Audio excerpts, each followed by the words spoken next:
What's up, my name is Technober here for Troubleshoot and welcome back to a very quick guide. In this video, I'll be showing you how to do one of the most important things that you could possibly do on your Oculus Quest 2, and that's enable the Passthrough Guardian mode. Essentially, you can double tap the side of your Oculus Quest 2 and you'll be able to see the outside world around you.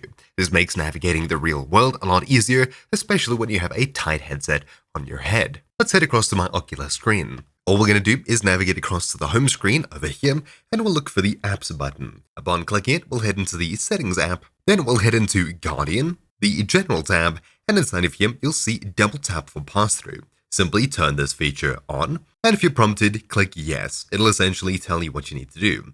Double tap the left or the right side of your headset to turn Passthrough on or off. Unfortunately, I'm not able to show you here as the stream simply goes black and you don't see what's going on. But it's really simple to get the gist of it. It's a black and white view of what you're actually looking at in the real world, which makes navigating quite easy. Personally, I don't have too much of an issue with depth perception. Using the cameras, it does a really good job of passing through what's around you, albeit in black and white. But anyways, that's really about it for this quick video. Thank you all for watching. My name's been Technober here for Troubleshoot, and I'll see you all next time. Ciao!